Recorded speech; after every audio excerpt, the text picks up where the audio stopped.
Je m'appelle Héloïse Ferrand, j'ai 37 ans, et un vendredi soir de novembre, je me suis installée à une table pour deux dans le restaurant où mon mari m'avait emmenée pour notre tout premier dîner, et je l'ai regardé entrer avec ma meilleure amie à son bras. Je n'ai pas pleuré, je ne me suis pas levée, je n'ai pas renversé mon verre de vin sur qui que ce soit, même si, pour être honnête avec vous, l'idée m'a traversé l'esprit pendant à peu près 2 secondes. J'ai souri. Et si vous voulez comprendre pourquoi ce sourire était la chose la plus dévastatrice que j'aurais pu faire, il faut que je vous ramène un peu en arrière. Parce que la façon dont cette histoire finit n'a de sens que si vous comprenez exactement comment elle a commencé. Mais avant, si vous êtes déjà là, déjà penché vers l'écran, déjà en train de ressentir quelque chose que vous ne savez pas encore nommer, likez cette vidéo, abonnez-vous pour ne pas rater la suite, et partagez-la avec quelqu'un qui en a besoin. Laissez-moi un commentaire et dites-moi d'où vous regardez, à quelle heure il est chez vous. J'aime savoir qui est de l'autre côté. Bien, laissez-moi vous emmener au début. Sébastien et moi avons trouvé le cèdre par accident. Nous avions 31 ans, nous sortions ensemble depuis 5 mois et nous étions censés aller ailleurs. Un endroit dont il avait eu la recommandation, sauf qu'il avait confondu le jour de la réservation. Sébastien dans toute sa splendeur. Nous nous retrouvions donc sur un trottoir du 7e arrondissement, un vendredi soir à 20 heures, légèrement sous-habillés pour tout endroit correct, quand j'ai aperçu une lumière chaude à travers une vitre de l'autre côté de la rue, et j'ai dit « On va là ». L'hôtesse nous a placés à une table d'angle. Nous avons commandé un bar entier à partager et une bouteille de Sancerre qu'on ne pouvait pas vraiment se permettre, et nous avons parlé pendant 3 heures et demie. Parler jusqu'à ce que la salle soit vide autour de nous et que les serveurs essuient les tables en nous regardant avec cet amour poli qui signifie « il va peut-être falloir partir ». Il m'a parlé du regard de son père, cette déception silencieuse qui ne s'exprimait jamais directement, mais qui occupait tout l'espace entre eux. Je lui ai parlé de ma mère qui rentrait de ses cours le soir en corrigeant des copies dans le métro et qui ne s'en plaignait jamais, et comment j'avais décidé à 13 ans que je construirais quelque chose dont elle serait fière. Nous avons partagé l'addition et nous sommes rentrés à pied. C'était ça. C'était le soir où j'ai su. On y retournait chaque anniversaire. Table 7. Notre table, parce que Nathalie la gardait toujours pour nous. Nathalie Sorel, que j'avais rencontrée quand elle venait de reprendre la gestion de salle du Cèdre, qui dirige ce restaurant comme un chef d'orchestre dirige un orchestre. C'est-à-dire qu'on ne le remarque que quand quelque chose cloche, et rien ne cloche jamais dans la salle de Nathalie. Elle est venue à notre mariage. Je l'ai aidée à déménager l'été de son divorce. C'est le genre de personne qui est là, point final. Je vous raconte tout ça parce que je veux que vous compreniez ce que ce restaurant représentait. Ce n'était pas juste un dîner. C'était le point d'origine de la chose que je croyais être la partie la plus solide de ma vie. J'ai rencontré Camille Beaulieu lors d'un séminaire professionnel à Lyon il y a 9 ans. J'avais 28 ans, je venais de changer d'agence, et j'étais légèrement perdue dans une salle de conférence d'hôtel, en train de chercher le buffet, quand cette femme avec un carré blond parfait et un rire qui portait à travers 3 cloisons m'a tendu un verre de crément et m'a dit « Vous avez aussi l'air de ne connaître personne ici ». Nous avons parlé pendant 2 heures. Inséparable en moins d'un mois. Elle était ma personne. Celle que j'appelais quand la promotion était tombée. Celle qui avait pris le Transilien depuis Paris un samedi matin pour m'apporter une soupe quand j'avais une angine carabinée. Celle qui était assise à côté de moi dans la salle d'attente de la clinique quand ma mère avait eu ses résultats et qui avait tenu ma main sans dire un mot. 9 ans. J'avais donné 9 ans de mon cœur à cette femme-là. J'ai senti le décalage avant d'avoir un mot pour le nommer. Environ 2 mois avant, nous dînions tous les trois, moi, Sébastien, Camille, pour son anniversaire. Rien d'exceptionnel, un restaurant que nous aimions tous. Et à un moment, pendant le plat principal, Camille a tendu la main et enlevé quelque chose sur le revers de la veste de Sébastien. Un fil, peut-être? Peut-être rien du tout. Et le geste était... Il était une seconde trop familier. une seconde trop à sa place.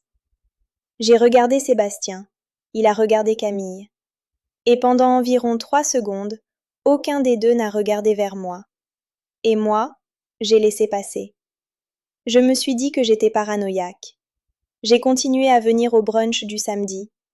J'ai continué à regarder Camille commander mon café sans demander, allongé, sans lait, un sucre, et à la voir être exactement la personne que j'avais toujours connue. Mais j'ai commencé à tenir une liste. Pas une vraie liste, une liste intérieure. La façon dont j'organise les informations au travail quand quelque chose ne colle pas et que je n'ai pas encore tous les éléments. Je suis directrice de clientèle en communication stratégique. Mon métier, c'est de trouver l'écart entre ce qu'une chose dit être et ce qu'elle est vraiment. Je suis très bonne dans mon métier. Vous voyez peut-être déjà où ça va. Et je pense que si vous avez déjà ressenti ça, ce bourdonnement bas et précis de quelque chose qui ne va pas, mais que vous ne pouvez pas encore prouver, cette façon de regarder quelqu'un que vous aimez en pensant ⁇ Je te vois, et j'espère me tromper ⁇ alors vous comprenez déjà quelque chose sur qui je suis et pourquoi j'ai fait ce que j'ai fait. Parce que je veux être claire sur un point. Cette histoire n'est pas celle d'une femme qui s'est effondrée. Sébastien est rentré un mercredi soir à 19h30, ce qui était normal. Il a posé ses clés sur le plan de travail, ce qui était normal. Il a laissé son téléphone écran vers le haut, ce qui ne l'était pas. Il le gardait face contre la table depuis 2 mois. J'avais remarqué. J'avais archivé. Je traversais la cuisine vers le salon avec un verre de vin quand la notification est apparue. Je l'ai lue avant d'avoir eu le choix de ne pas la lire. Et c'est la chose la plus vraie que je puisse vous dire. Je ne fouillais pas. Je ne cherchais pas. J'étais simplement au mauvais endroit au mauvais moment, sauf qu'il s'est avéré que c'était exactement le bon endroit au bon moment. Camille, vendredi je suis impatiente. Demande-leur bien la table du fond. Tout ce coin-là est discret et je veux pas tomber sur des gens qu'on connaît. Sébastien, c'est demandé. Table 11, rien que nous deux. Camille, notre coin maintenant. Je me suis arrêtée au plan de travail et j'ai compté. Je fais ça parfois quand mon corps a besoin d'une seconde pour rattraper ce que mon cerveau sait déjà. J'ai compté jusqu'à 11. Puis j'ai posé mon verre, pris mon téléphone, appelé Nathalie. Elle a décroché à la 2e sonnerie. Nathalie, j'ai besoin d'un service et j'ai besoin que tu ne me poses qu'une seule question. Un silence. Et Nathalie, qui a vu plus de ce que les gens se font les uns aux autres dans un restaurant que la plupart des gens n'en voient en une vie entière, a dit « Laquelle ? À quelle heure ?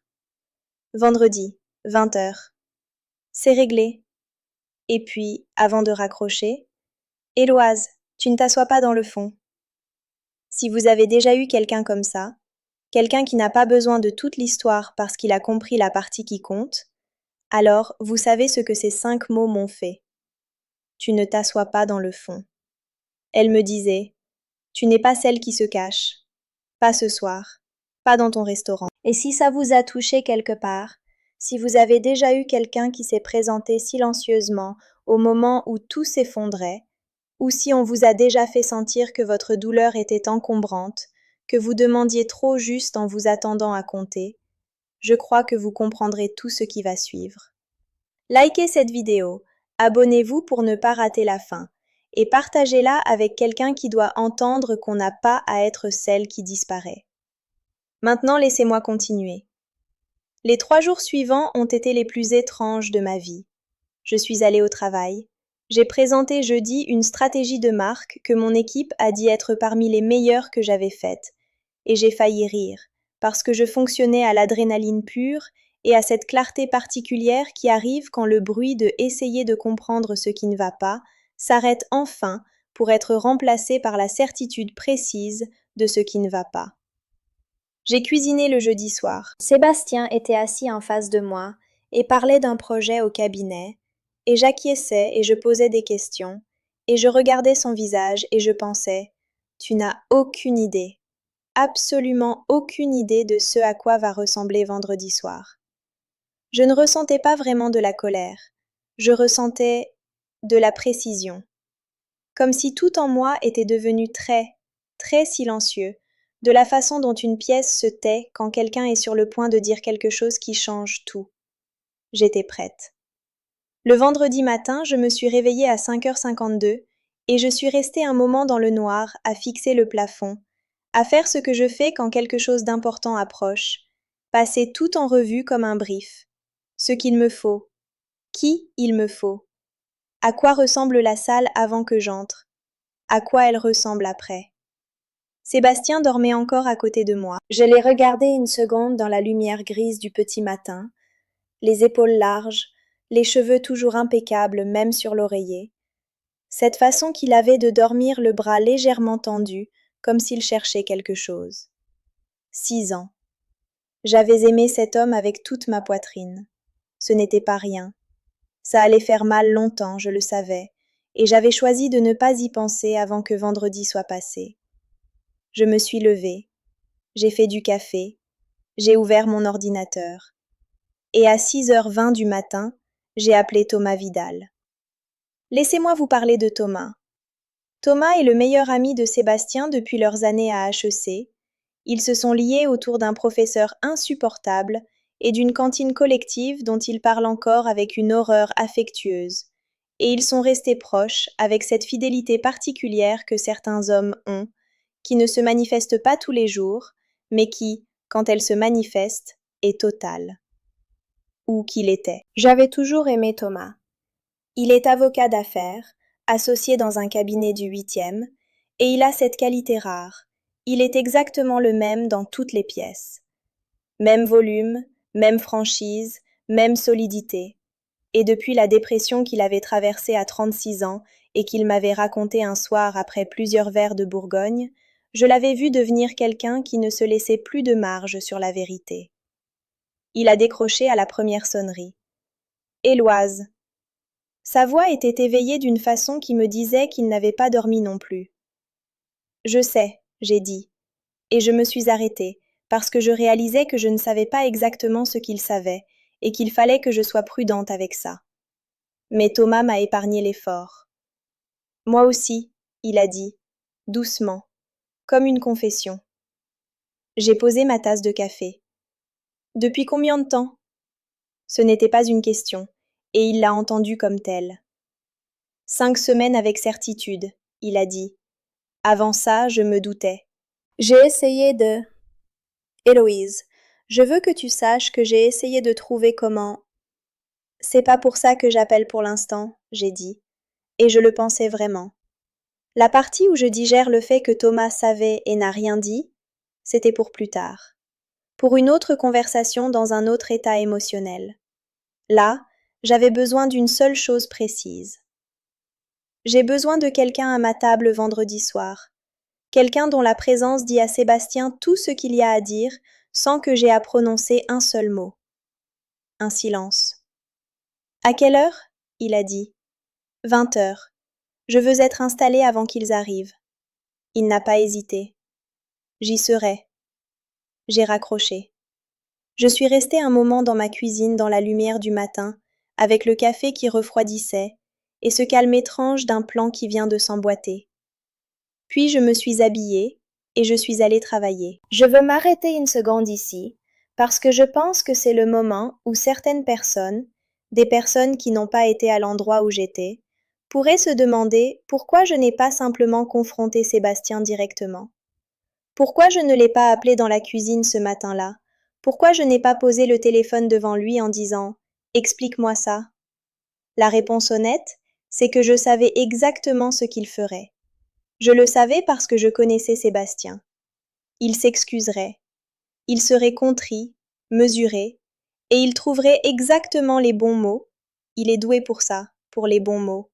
Et il me donnerait juste assez de vérité mélangée à juste assez d'omission pour que je me retrouve à essayer de démêler ce qui était réel et ce qui ne l'était pas.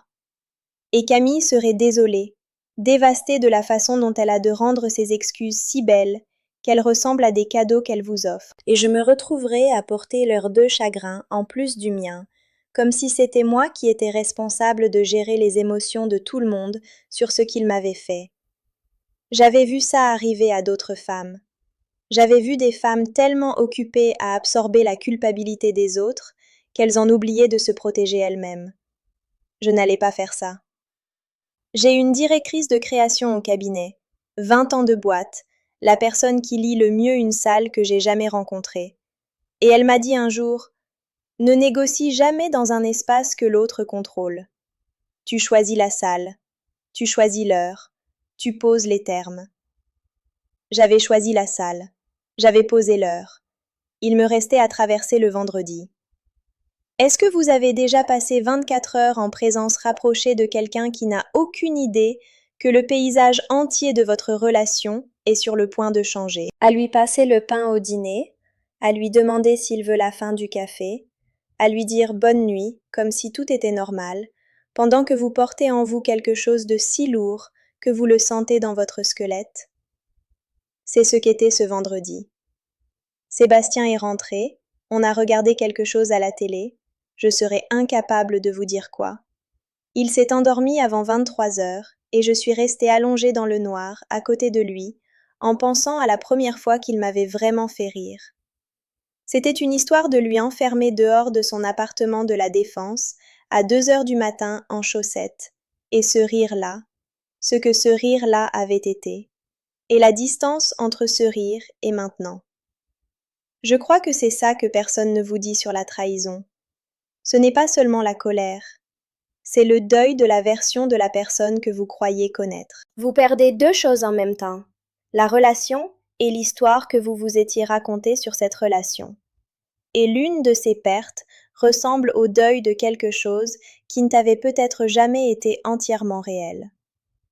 Et si vous avez déjà été dans cette obscurité-là, à côté de quelqu'un qui est déjà parti dans tout ce qui compte, à compter les heures avant de pouvoir arrêter de faire semblant, laissez quelque chose dans les commentaires. Dites-moi ce que ça a été pour vous. Parce que j'ai passé beaucoup de temps à croire que j'étais la seule à avoir ressenti exactement ce genre de solitude-là. Et je ne pense pas que ce soit vrai.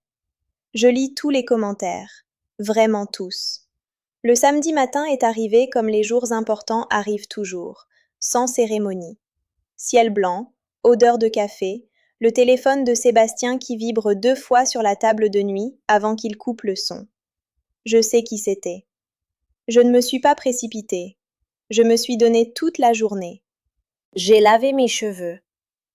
J'ai sorti ma robe portefeuille en soie ivoire, celle que Sébastien n'aimait pas, celle qu'il trouvait trop habillée pour un dîner ordinaire, ce qui était exactement la raison pour laquelle je ne l'avais jamais portée pour lui. J'ai fait une liste de courses que je n'avais aucune intention d'utiliser parce que mes mains avaient besoin d'une occupation. À 15 heures, je suis allée voir ma mère. Elle habite à Bordeaux. Je lui avais rendu visite la semaine précédente et elle avait senti que quelque chose n'allait pas, sans que je lui dise quoi. Ce samedi-là, je lui en ai dit un peu plus. Pas tout. Assez. Que quelque chose s'était passé, que je gérais, que j'allais bien. Elle m'a regardé longtemps de la façon dont les mères regardent, quand elles savent que vous ne leur dites pas tout, mais qu'elles savent aussi que vous avez besoin d'être celle qui porte ça. Puis elle a pris mes 2 mains sur la table de la cuisine, et elle a dit « Tu as le menton de ta grand-mère, Héloïse. Tu sais ce que ça veut dire ?» Je savais. Ça voulait dire que je pouvais le serrer quand j'en avais besoin. Je suis remontée vers Paris les fenêtres ouvertes. À 17h47, j'étais devant le miroir de la salle de bain, dans ma robe ivoire et mes escarpins noirs, et la chevalière en or de ma grand-mère, et mes petites boucles mates, et j'ai regardé ma main gauche. Mon alliance était posée sur le bord du lavabo, où je l'avais mise le matin. Je l'ai regardée un moment. Puis je me suis regardée, moi. Je veux être honnête avec vous sur ce que j'ai ressenti dans cet instant, parce que la version facile de cette histoire, la version satisfaisante, serait de vous dire que je me sentais puissante, prête, comme une femme de film qui sait exactement ce qu'elle fait.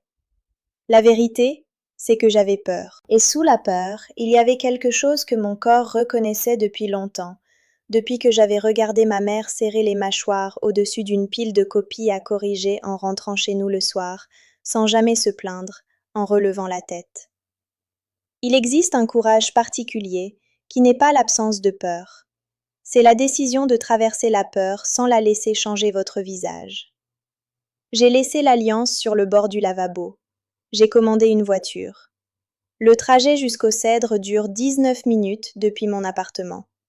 Je connais chaque rue, le passage devant la boulangerie où Sébastien et moi prenions des croissants le dimanche matin, le bout du quai de Seine où nous avions marché un novembre avec le chien d'une amie, et les platanes faisaient quelque chose de si beau que Sébastien s'était arrêté en plein milieu du trottoir pour me prendre en photo, et j'ai encore cette photo. 19 minutes d'une vie. Thomas attendait devant l'entrée quand la voiture s'est arrêtée. Costume gris anthracite, chemise bleu clair, les mains dans les poches, les yeux sur son téléphone. Il a levé la tête en me voyant descendre, et il a fait ce que Thomas fait toujours. Il a évalué, une fois, sans en faire une démonstration, et puis il a simplement dit « T'as l'air bien, Héloïse ?» « Sois pas gentil avec moi, là, » j'ai dit. « Je vais craquer. » « D'accord, » il a dit, et il m'a offert son bras, et je l'ai pris, et nous sommes entrés. Nathalie était à l'accueil quand nous sommes passés la porte. Elle y était comme elle y est toujours, comme si elle vous attendait, vous en particulier, exactement à ce moment-là. Elle n'a rien dit de dramatique. Elle a posé une main brièvement sur mon avant-bras en passant, et ce contact a dit tout ce qu'une phrase aurait abîmé. Elle nous a conduits à la table 7. Je veux que vous imaginiez cette salle. Le Cèdre est le genre de restaurant que quelqu'un a construit exprès pour contenir les conversations importantes. Lumière basse et chaude, boiseries foncées partout, des bougies qui teintent tout en ambre. Les tables sont espacées juste assez pour qu'on puisse parler sans être entendu, et pas assez pour qu'on puisse prétendre que quelqu'un n'est pas là. La table 7 est contre le mur gauche, face à l'entrée. La table 11, le coin, la section discrète, leur coin maintenant, est en diagonale et légèrement derrière, assez proche pour qu'une voix normale porte. Nathalie avait réfléchi à ça. Je le savais. Je me suis installée dos au mur, face à la porte. Thomas s'est assis en face de moi. Un serveur est arrivé immédiatement, l'efficacité de Nathalie, et j'ai commandé de l'eau pétillante et un verre de Sancerre. Le Sancerre exact. Sébastien le reconnaîtrait. C'était nécessaire qu'il le reconnaisse. Thomas a regardé la carte des vins un moment, puis l'a reposée et a commandé la même chose. « Tu n'aimes même pas le Sancerre ?» j'ai dit. « Ce soir, si, » il a dit. Nous étions à mi-chemin de nos entrées, une burrata que je goûtais à peine, et une conversation sur un dossier de Thomas qui avait mal tourné dans le meilleur sens possible. Une histoire de clause contractuelle qui s'était révélée protéger exactement la mauvaise personne et avait tout renversé, quand la porte s'est ouverte. Je l'ai vu dans les yeux de Thomas en premier. Ce léger déplacement contrôlé, les pupilles qui s'élargissent d'une fraction, la mâchoire qui se fige imperceptiblement. Il a pris son verre de vin et bu une gorgée mesurée et n'a pas regardé dans ma direction. Et j'ai pris le mien et j'ai respiré. Je n'ai pas tourné la tête. Sébastien et Camille sont entrés au Cèdre à 20h07.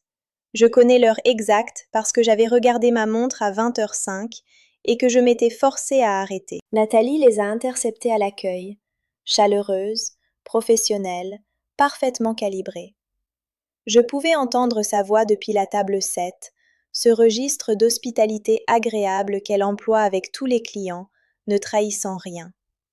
Elle les a conduits vers le fond. Je n'ai toujours pas tourné la tête, mais j'ai entendu Camille rire. Ce rire particulier qu'elle a, qui part du ventre et qui porte à travers une salle, ce rire que j'avais aimé pendant 9 ans, que j'avais côtoyé à des dîners en pensant « Elle est tellement vivante, j'ai de la chance de connaître quelqu'un d'aussi vivant ». L'entendre maintenant, c'était comme appuyer sur un bleu. Pas insupportable, juste localisateur, me rappelant exactement où était la blessure. Puis le rire s'est fracturé. Il ne s'est pas arrêté. Il s'est brisé. Net, au milieu. Le genre de rupture qui commence dans les yeux et met une demi-seconde à atteindre la bouche. Et j'ai su, sans me retourner, qu'elle avait vu Thomas. J'ai entendu Sébastien un instant après, pas sa voix, juste le son d'un pas qui a changé de rythme. Cette hésitation précise d'un corps qui vient de percevoir quelque chose pour lequel il n'était pas préparé. Je me suis retournée à ce moment-là. Pas dramatiquement, pas lentement pour l'effet, juste tournée, comme on se retourne quand on entend son prénom. Naturel, simple. Et j'ai trouvé Camille qui me regardait déjà. Elle était debout à l'entrée de la salle dans sa robe en satin bordeaux, une main encore légèrement levée d'un geste qu'elle n'avait pas fini, et ses yeux bleu-gris faisaient quelque chose que je ne leur avais jamais vu faire. Pas exactement de la culpabilité, plutôt l'expression précise de quelqu'un qui regarde deux histoires séparées entrer en collision et qui comprend qu'il ne peut pas exister dans les deux simultanément. Je lui ai souri. Le sourire de ma mère, le menton serré, la tête droite, composée. Thomas a levé son verre de vin dans sa direction, très légèrement. Le salut le plus discret de toute l'histoire des interactions humaines. Camille s'est tournée vers Sébastien. Sébastien a regardé la table 7 environ 1 seconde et demie après Camille. J'étais déjà en train de le regarder quand ses yeux m'ont trouvée. Et son visage a fait la chose pour laquelle je m'étais préparée. Tout ce qui performait a arrêté de performer d'un coup. Le charme facile, la chaleur assurée, l'architecture d'un homme qui fait tourner deux vies en parallèle et s'est convaincu qu'aucune ne peut voir l'autre. Tout ça a simplement cessé, comme une coupure de courant. Il tenait une carte qu'il ne serait pas capable de lire ce soir. Nathalie, qui se déplaçait dans la salle dans son blazer bordeaux, avec l'efficacité particulière d'une femme qui a chorégraphié toute cette soirée, est passée devant la table 11 à ce moment précis. Elle n'a pas ralenti.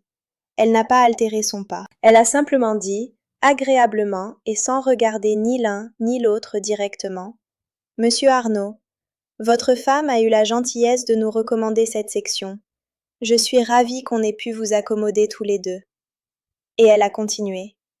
Le silence à la table 11 a duré environ 4 secondes, assez long pour être géologique. Je veux vous dire ce que les 40 minutes suivantes ont ressenti de l'intérieur. Les gens supposent qu'un moment comme ça, le moment d'être vu, d'être celle qui sait pendant que l'autre personne découvre que vous savez, doit se sentir comme une victoire. Comme la dernière scène d'un film où la musique monte et la lumière change et on se sent totalement, proprement satisfaite.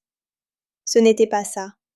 C'était comme tenir quelque chose de très lourd, très steadily. Ça demandait la même concentration qu'une présentation difficile. Le genre où le client est hostile et où il faut être complètement présente tout en étant légèrement hors de soi à observer la salle. J'étais consciente de chaque gorgée de vin que je prenais. Chaque fois que je riais à quelque chose que disait Thomas, je sentais la réalité de ce rire.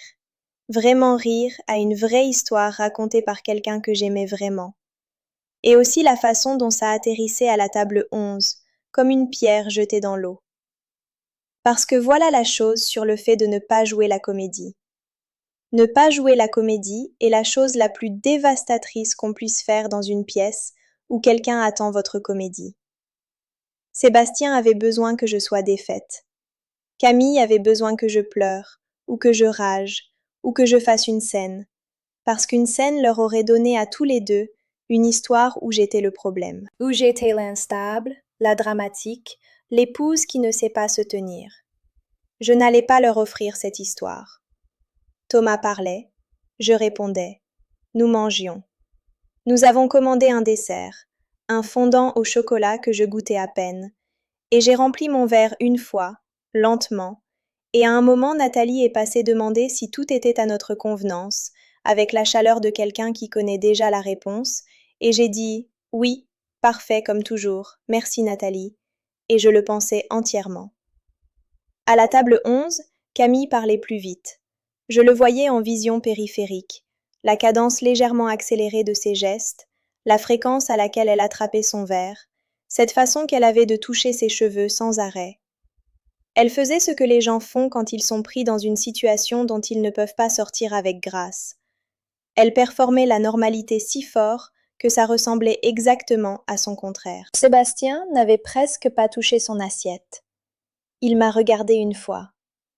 Une seule fois, depuis l'autre bout de la salle, et nos regards se sont croisés pendant 3 secondes entières. Je l'ai tenu sans expression, sans colère, sans larmes, juste, présente. Je te vois. Je t'ai toujours vu. Je vous ai toujours vu. Et puis je me suis retournée vers Thomas et j'ai fini ma phrase. À 21h19, Camille s'est levée de la table 11. Elle a pris le chemin long pour les toilettes. Pas le direct, celui qui passait devant la table 7. Je l'ai vue choisir de le faire. Je l'ai regardée se lever, lisser sa robe et s'orienter vers nous plutôt que dans l'autre sens. Elle avait besoin de dire quelque chose. Je comprenais ça. Elle avait toujours été quelqu'un qui avait besoin de résoudre les choses à voix haute, de mettre sa version des faits dans l'air avant que quelqu'un d'autre ne le fasse. Elle s'est arrêtée au bord de notre table. Thomas n'a pas levé les yeux de son dessert. Héloïse. Sa voix avait perdu toute sa performance, complètement. Ce qu'il y avait en dessous était plus petit et plus réel. La voix de quelqu'un qui se tient dans les décombres d'un choix fait les yeux ouverts et commence seulement à en mesurer le coût. Camille, j'ai dit, même température que la pièce. Ses yeux bleus étaient humides sur les bords. Elle s'est arrêtée, a recommencé. Tu dois savoir que c'est pas ce que ça a l'air d'être, j'ai dit. J'ai gardé la voix égale, les mains immobiles. Je sais exactement ce que c'est, Camille. Je le sais depuis un moment. J'ai pris mon verre de vin. Passez une bonne soirée. C'était une porte qu'on ferme, poliment, complètement, sans poignée de son côté. Elle est restée une seconde de plus, et j'ai regardé son visage traverser plusieurs choses sur lesquelles il ne parvenait pas à se fixer. Et puis elle est allée aux toilettes. Sa démarche était différente de celle avec laquelle elle était entrée. Toute la performance en était sortie. Thomas a reposé sa fourchette. Ça va? Il a dit doucement. Oui, j'ai dit, et je le pensais. Pas heureuse, pas guérie, mais ancrée. Installée en moi-même d'une façon que je n'avais plus été depuis des mois. Comme si mes pieds avaient retrouvé le sol après longtemps sans tout à fait le toucher. Il a hoché la tête une fois, repris sa fourchette, n'a rien ajouté. C'était exactement juste. À 21h43, Sébastien est venu à la table 7. Il ne s'est pas assis. Je ne l'y avais pas invité et il l'avait compris. Il s'est arrêté au bord de la table, 1,83 m et une carrure qui avait toujours occupé l'espace avec une certaine aisance, et qui paraissait, pour la première fois depuis les 6 ans que je le connaissais, sincèrement petit. Et il a dit, assez bas pour que seule la table entende. Éloise, est-ce qu'on peut... J'ai besoin de te parler. Je l'ai regardé un long moment, puis j'ai ouvert mon sac. J'ai posé mon alliance sur la table entre nous. Pas dramatiquement, pas fait glisser sur la nappe, pas jeté. Posé. Comme on pose quelque chose qu'on a porté trop longtemps. Avec les 2 mains. Avec soin. Je crois, j'ai dit, que tu devrais parler à un avocat, Sébastien. Pas à moi. Quelque chose a traversé son visage. Je veux être honnête. Même maintenant, je ne saurais pas tout à fait le nommer. Pas seulement de la stupeur. Quelque chose qui ressemblait davantage au moment où une personne comprend que la version d'elle-même qu'elle protégeait n'existe plus. Qu'elle est déjà partie. Que la chose qu'elle essayait de préserver en évitant cette conversation avait disparu bien avant que la conversation ait lieu. Thomas s'est levé de table. Pas de façon menaçante, juste présent. La façon dont quelqu'un se lève quand il se place entre une personne et ce qu'elle doit traverser ensuite. Sébastien a regardé Thomas. Thomas a regardé Sébastien. 4 secondes. La fin d'une amitié de 15 ans, communiquée en 4 secondes sans un seul mot. Sébastien a pris l'alliance sur la table. Il est retourné à la table 11. Camille était déjà revenue des toilettes, déjà en train de rassembler ses affaires. La robe en satin bordeaux redevenue du tissu, les boucles d'oreilles dorées redevenues du métal. Ils sont partis ensemble. J'ai regardé la porte se refermer derrière eux. Je n'ai pas ressenti de victoire. Je veux être claire là-dessus. J'ai ressenti la fatigue précise de quelqu'un qui a porté quelque chose de très lourd sur une très longue distance et qui vient, soigneusement, de le poser par terre. Et sous la fatigue, sous tout ça, quelque chose de silencieux commençait. Quelque chose qui n'avait pas encore de nom, mais qui ressemblait, de loin, au premier jour d'une autre sorte de vie. Nathalie est apparue à la table au moment exact où la porte s'est refermée. Elle a posé 2 coupes de champagne sans un mot. Puis, elle s'est penchée vers mon oreille et elle a dit, juste pour moi, « Cette table est à toi. Elle l'a toujours été. » J'ai pris la coupe. Pour la première fois de toute la soirée, mes mains n'étaient plus tout à fait stables. C'est à ce moment-là que j'ai su que j'allais m'en sortir. Pas parce que j'étais composée, parce que je ne l'étais plus. Plus maintenant que c'était fini. Et j'étais encore là. Encore à cette table. Encore dans le restaurant où ma vie avait commencé, en train de terminer quelque chose, et ressentant déjà, sous le chagrin et la fureur et cette solitude particulière du prochain chapitre pas encore écrit, quelque chose comme moi-même. Je suis restée à cette table encore 40 minutes après leur départ. Thomas n'a pas cherché à partir. Il a commandé 2 cafés, et nous sommes restés dans la lumière ambrée du cèdre, pendant que le service du soir se terminait autour de nous, et je n'ai pas beaucoup parlé, et il n'a pas essayé de remplir le silence, et c'était la chose la plus généreuse que quelqu'un ait faite pour moi depuis des mois. Juste, être là sans rien exiger de cela. À un moment, Nathalie est revenue s'asseoir avec nous 10 minutes, son blazer bordeaux enfin déboutonné, un verre de quelque chose de petit et de sombre dans la main. Elle ne m'a pas demandé comment je me sentais. Elle m'a raconté une table qu'elle avait eue la semaine précédente. Un couple qui fêtait leurs 42 ans de mariage, tous les deux qui riaient tellement fort à une histoire que la femme avait renversé la corbeille de pain. Et c'était exactement ce dont j'avais besoin. La preuve que cette salle avait contenu autre chose, qu'elle contiendrait autre chose encore. Je suis rentrée à 23h28. Sébastien n'était pas là. Sa moitié du placard l'était encore, ses vestes en rang, ses chaussures alignées avec cette netteté particulière qui m'avait autrefois donné l'impression que nous construisions quelque chose d'ordonné et de bien ensemble. Je me suis arrêtée dans l'encadrement de la porte du placard un moment. Puis, je suis allée me démaquiller, et j'ai enfilé la chose la plus douce que je possédais, et je me suis couchée. Je n'ai pas dormi longtemps cette nuit-là. Mais je n'ai pas pleuré non plus, pas ce soir-là. Les larmes sont venues plus tard, par vagues plus petites, dans des moments plus privés. Cette nuit-là, j'ai juste laissé les 6 ans en entier traverser comme de la météo. Les bons moments aussi. Il y en avait eu. Je n'allais pas faire semblant que non, parce que faire semblant aurait été une autre forme de malhonnêteté, et j'en avais fini avec la malhonnêteté sous toutes ses formes.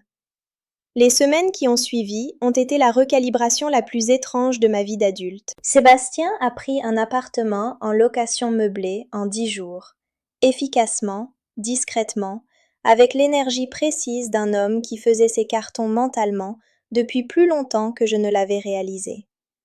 Il a emporté ses vêtements, ses livres d'architecture, la machine à expresso qu'il s'était offerte pour ses 40 ans. Il a laissé la table de cuisine que nous avions chinée ensemble un dimanche de mars à Saint-Ouen, celle avec l'éraflure sur le pied gauche dont nous avions légèrement débattu avant de décider que ça la rendait plus intéressante. Je ne sais pas s'il l'a laissée comme un geste ou s'il l'avait simplement oubliée. Dans tous les cas, elle est restée. Camille s'est tue. Pas le silence de quelqu'un qui réfléchit, le silence de quelqu'un qui a décidé que le silence est sa propre stratégie. Pas d'appel, pas de message, pas de long texto d'excuses à 2 heures du matin que j'avais, pour être honnête, à moitié attendu. Juste disparu. 9 ans de brunch du samedi, et de café allongé, et de mains tenues dans des salles d'attente, et elle a choisi le silence. Je me suis assise avec ça longtemps.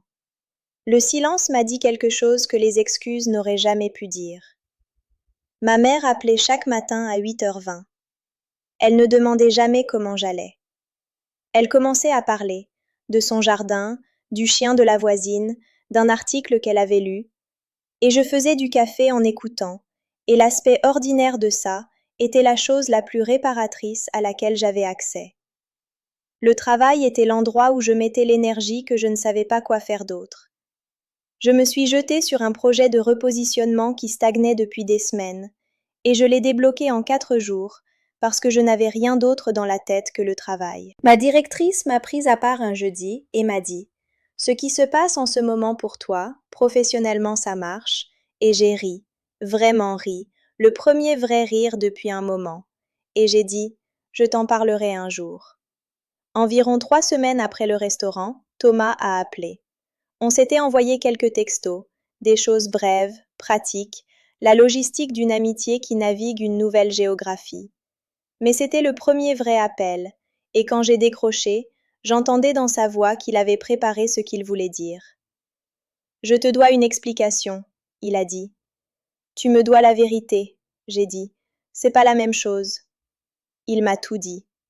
La première chose qu'il avait remarquée, un changement dans le comportement de Sébastien lors d'un pot professionnel, la façon dont son téléphone était devenu un objet privé à part. La conversation qu'il avait essayé d'avoir, en biais, que Sébastien avait déviée avec une aisance trop rodée. Le soir, 5 semaines avant le restaurant où Thomas avait vu quelque chose sur le téléphone de Sébastien, il ne fouillait pas, il a dit, il était juste là. Et il avait su avec certitude. « Pourquoi tu m'as rien dit ?» j'ai dit. Long silence. « Parce que j'espérais me tromper, » il a dit. Et ensuite, j'espérais qu'il allait régler ça lui-même. Et puis, autre silence, celui avec du poids dedans. Je me suis dit que c'était pas ma place. Et je crois que c'était de la lâcheté habillée en principe. Et je suis désolée. J'avais réfléchi à cette conversation beaucoup dans les semaines précédentes. J'avais pensé à ce que je voulais dire. Et assise là, à ma table de cuisine avec l'éraflure sur le pied gauche, j'ai réalisé que ce que je voulais dire était simple. « Tu es venu quand j'ai appelé », j'ai dit. « Ça compte. » Il a été silencieux un moment. « Oui. Le reste, on pourra en parler. Mais ça d'abord, ça compte. » Et c'est là qu'on en est resté ce jour-là. Pas réparé, pas effacé, mais honnête, ce qui est la seule fondation sur laquelle quelque chose de réel peut se construire. La procédure de divorce a commencé discrètement et est restée discrète.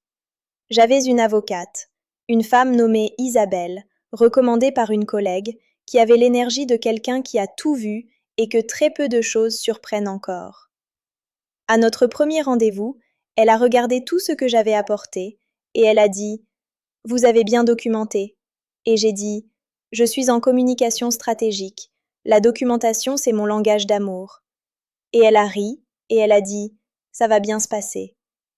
Ce n'était pas toujours bien. Il y avait des jours difficiles d'une façon que je n'avais pas anticipée. Pas le difficile dramatique, mais le petit difficile. La première fois que j'ai rempli une déclaration en tant que personne seule.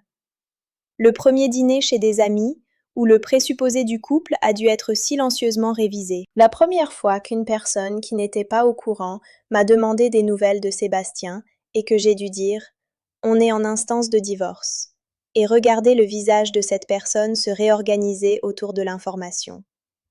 Mais voilà ce que je veux vous dire sur ces mois-là, parce que je crois que c'est la chose la plus vraie de toute cette histoire. Je n'attendais pas d'aller bien. J'allais déjà bien, dans le sens le plus fondamental. J'étais encore moi. Abîmée, fatiguée, en deuil de quelque chose de réel, mais intact. La version de moi qui avait construit sa propre vie sans l'aide de personne, qui avait compté jusqu'à 11 à un plan de travail puis pris son téléphone, qui était entrée au cèdre dans une robe ivoire avec le dos au mur et le visage vers la porte, cette personne-là n'était allée nulle part. Elle avait été là tout le temps. J'avais juste oublié de prendre de ses nouvelles pendant un moment. Mon nom est Héloïse Ferrand. J'ai 37 ans. Et je vous dis ça depuis l'autre côté. On ne se perd pas dans une histoire comme celle-là. On découvre combien de soi-même était déjà là, silencieusement, à vous attendre d'en avoir besoin. 2 mois plus tard environ, j'ai appris par Nathalie que Camille et Sébastien s'étaient séparés. Pas de façon dramatique, ça s'était simplement terminé comme se terminent les choses qui n'ont jamais été construites sur quelque chose de solide.